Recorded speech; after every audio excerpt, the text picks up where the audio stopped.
Magandang umaga po sa ating lahat. Mga ginigiliw, no? Nandito po tayo sa labas ng aking kwarto, no? Nagde-devotion po. Ito po yung labas ng kwarto ko. Ito po. Yan. Po. Yan po. Yan. Ito yung kwarto ko.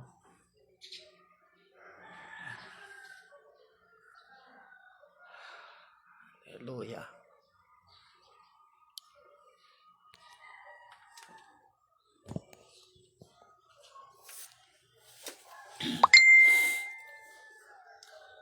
Magandang umaga po sa ating lahat. Mga kinigiliw, mga minamahal ng Panginoon. May pag-asa po sa Panginoon, mga ginigiliw, no? Ang ibabahagi ko po sa inyo sa umagang ito ay patungkol po sa asin at ilaw. Ito yung mga kataga na binanggit po ng ating Panginoong Jesucristo, mga ginigiliw, no? Patungkol po sa asin at ilaw, no? Ito po ay symbolikal, mga ginigiliw, no? Na sinasabi niya po dito sa Mateo 5:13. Sabi niya, kayo ang asin ng sangkatauhan. Ngunit kung ang asin ay mawalan na ng alat, paano pa ito mapapaalat muli? Hindi ba wala na itong kabuluhan, kundi ang itapon at tapakan ng mga tao?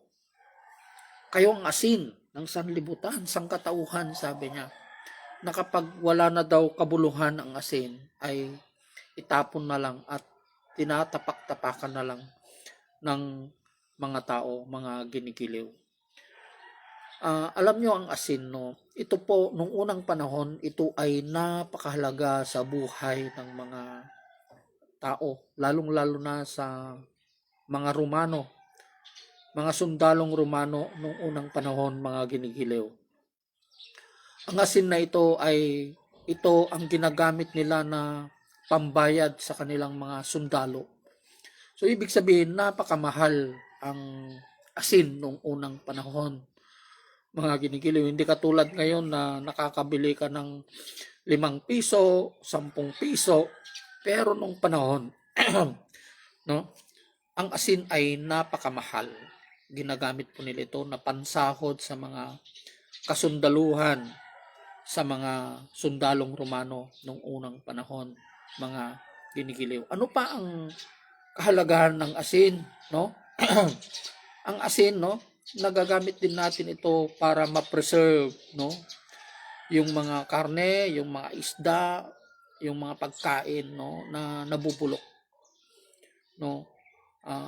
Na makikita natin na napakahalaga ang asin sa buhay ng isang Kristiyano, mga ginigiliw, no. Yung asin na ito ay sumisimbolo yung salita, no. Kung paano po natin isinasabuhay ang salita ng Panginoon, mga ginigiliw. O, paano po natin isasabuhay? Nakikita ba yung ebidensya sa ating pamumuhay, mga ginigiliw, no? Alam nyo, no, pupunta tayo na mag-share sa ibang lugar, magmiministeryo tayo sa ibang lugar, pero doon mismo sa loob ng ating pamilya, no, hindi natin naaayos, 'di ba? Mag-share tayo sa mga ibang churches, mag-share tayo sa mga ibang tao, pero doon mismo sa loob ng tahanan natin, magulo. Hindi natin naiimbitahan, hindi natin nadidisiplinahan ang ating mga anak, 'di ba? O hindi natin na-share yung kabutihan ng Diyos sa ating pamilya, sa ating magulang, sa ating mga anak. 'di ba? Sa ating asawa. Paano tayo pupunta sa ibang lugar na magbabahagi ng salita ng Panginoon, mga ginigiliw, kung doon mismo sa loob ng tahanan natin ay walang pagkakaisa, 'di ba? So, walang silbi yung salita na ibinabahagi natin sa ibang tao, 'di ba? Dapat maging asin muna tayo sa ating tahanan, 'di ba? O magsimula po tayo sa ating tahanan bago po tayo pupunta sa ibang lugar na mag-share, magbahagi ng salita ng Diyos. Unahin muna natin yung pamilya natin. Ayusin muna natin yung sarili natin, yung buhay natin, 'di ba? Opo. Mag-aayos tayo ng buhay ng ibang tao pero doon mismo sa loob ng tahanan natin, doon mismo sa bahay natin, hindi natin naaayos yung magulang natin, yung relasyon natin, relasyon nila sa Panginoon, yung mga anak natin, yung asawa natin. 'Di ba? Opo. Oo. Dapat maging asin muna tayo. Ah, alam niyo kung bakit, no? May kadahilanan kung minsan, no, hindi ah, ah, yung magulang natin or yung mga kapatid natin na nasa loob ng bahay, ah, walang pagbabago sa kanila dahil mismo sa atin, hindi nila nakakakita ng salita ng Panginoon. 'Di ba? Tayo mismo, hindi tayo sumusunod. 'Di ba? Bago natin mapasunod yung ibang tao, dapat gawin muna natin yung pinapagawa ng Panginoon, 'di ba?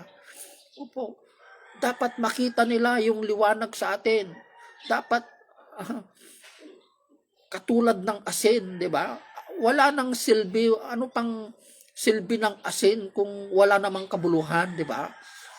O, dapat makita nila yung pag-uugali ni Kristo sa buhay natin para maimpluwensyahan natin yung mga taong nakapaligid sa atin. Kaya nga sabi niya dito, asin at ilaw. Kayo ang ilaw ng sanlibutan. Ang isang lungsod na nakatayo sa ibabaw ng burol ay hindi maitatago. Walang taong nagsisindi ng ilaw at pagkatapos ay inilalagay iyon sa ilalim ng banga, sabi niya.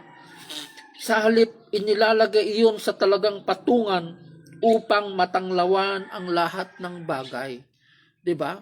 O magsisindi ka ng ilaw pero lalagyan mo naman ng takip, 'di ba? Dapat sa aplikasyon sa buhay natin, dapat yung salita na yon nag-iilaw sa buhay natin. Makikita nila yung ebidensya sa pamumuhay natin. Makikita nila yung pagiging isang Kristiyano natin. 'Di ba? So, kung walang pagbabago yung mga kasamahan natin sa loob ng bahay, 'di ba? Ibig sabihin may problema. May problema sa atin. Ibig sabihin hindi nila nakakakitaan yung liwanag sa atin, mga kinikiliw. May problema sa ating buhay. Kaya dapat ayusin muna natin bago tayo pupunta sa ibang lugar, magbahagi ng salita ng Diyos. Ayusin muna natin yung pamilya natin. Ayusin muna natin yung buhay natin. 'Di ba? Opo. Oo, dapat maayos yung buhay natin. Magsisimula yan sa sarili natin, mga ginigiliw. How can we influence others, no? Kung tayo mismo walang pagbabago ng buhay. 'Di ba? Hindi naman nila nakikita yung liwanag ng salita sa buhay natin. Tapos pupunta tayo sa mga ibang tao, mag-share ng salita ng Diyos. 'Di ba? Parang hipokrita po yun. Na-hypocrisy po yun, mga ginigiliw. Simulan natin sa pamilya natin. 'Di ba? Yun ang sinasabi niya sa Acts eh. 'Di ba? Magsimula muna 'yan sa sambayanan natin, sambahayan natin before we go to other places para mag-share ng salita ng Panginoon. 'Di ba? Ayusin muna natin yung pamilya natin, yung sarili natin, mga ginigiliw, bago tayo pupunta sa mga ibang tao at magbahagi ng salita ng Diyos, mga ginigiliw. Kaya nga sabi niya dito, gayon din naman dapat ninyong paliwanagin ang inyong ilaw sa harap ng tao. upang makita nila ang iyong mabubuting gawa at papurihan ang iyong Ama na nasa langit. Diba? Opo. Mag-share tayo sa ibang lugar pero yung bahay natin magulo, madumi. Diba? Hindi man lang tayo marunong maglinis. Sa harap ng bahay natin, punong-puno ng damo. Diba? Kalat. Diba? Oo. Mag-aayos ka ng buhay ng ibang tao pero sarili mong buhay hindi mo kayang ayusin. 'Di ba? Sarili mo kalinisan ng tahanan mo hindi mo kayang ayusin. Buhay pa kaya ng ibang tao, 'di ba? Oo. Dapat nagsisimula yan sa tahanan, disiplina, 'di ba? Kaayusan. Malinis tayo sa bahay natin. 'Di ba? Madisiplina yung mga anak natin, may takot sila sa Panginoon, 'di ba? Opo. Nagse-share tayo ng salita ng Diyos sa mga ibang tao pero doon mismo sa harap ng bahay natin, grabe ng kalat, sa loob ang hindi malinis, 'di ba? Opo. How can we inspire others, no? Paano natin sila may inspire o mababago ang buhay ng ibang tao kung buhay natin mismo ay magulo, hindi natin kayang ayusin, 'di ba? Sa tahanan pa lang, paglilinis pa lang, 'di ba? Opo, maraming Kristiyano na ganyan. Pumapasok sila sa church pero hindi tumitimo yung salita sa kanila, 'di ba? Hindi maayos. Mabuti pa yung mga ibang hindi Kristiyano, 'di ba? O makikita mo sa bahay nila, maligpit sila, maayos, malinis. Pero tayo na nagsasabing Kristiyano, 'di ba?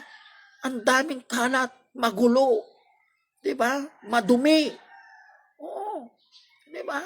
Paano natin ma-inspire yung ibang tao? Maayos yung buhay ng kaluluwa ng ibang tao, madadala yung kaluluwa ng ibang tao kung tayo mismo, 'di ba, mga ginigiliw? Hindi natin kayang ayusin yung pamilya natin, yung pamumuhay natin, yung kalinisan natin sa tahanan natin, mga ginigiliw. Okay? Dapat, no? Maging asin at ilaw po tayo, mga ginigiliw. At yun ang makikita ng tao, yung liwanag ng salita ng Panginoon, mga ginigiliw. Kaya sabi niya dito sa Mateo 5:16, kaya dapat ninyong paliwanagin ang inyong ilaw sa harap ng mga tao upang makita nila ang inyong mabubuting gawa at papurihan nila ang inyong Ama na nasa langit, no? So I hope you are being inspired, mga ginigiliw, no? Sa salita na ito ng Panginoon. Pagpalain po kayo ng Panginoon, mga ginigiliw. God bless everyone. Maraming salamat po. Share po natin yung mga salita na ito ng Panginoon upang marami pa po ang makakakilala sa ating Panginoon sa Kristo, mga ginigiliw. So, God bless everyone. Ito po si Isaac, no? Bagong gising po yung anak ko. Praise God. Hallelujah. No? God bless you. I love you with the love of the Lord. I-share po natin yung kabutihan ng Panginoon, yung mga salita na ito. Kung gusto niyo pong mapanood yung mga videos ko, hanapin niyo po sa YouTube channel, Richard Alonso Pulis na Pastor. Napakarami pong na-upload na videos doon, mga ginigiliw. No? I-share po natin yung mga salita na ito. Hindi po tayo, alam nyo, hindi po tayo nag-share ng salita para kumita, mga ginigiliw, kundi ang hangarin lamang ng inyong lingkod, mga ginigiliw, ay yung marami pong maliligtas, no? May makakilala po sa ating Panginoong Kristo, because that is the only purpose of our life, yung i-share natin yung kagandahang loob ng Panginoon, yung grasya at awa ng Panginoon, mga ginigiliw, no? Yun lamang ang tanging layunin ng buhay natin, ibahagi ang salita ng Panginoon upang marami pa po ang maliligtas at makakilala sa ating Panginoong Kristo. Pagpalain po kayo ng Panginoon. God bless everyone. Maraming salamat po.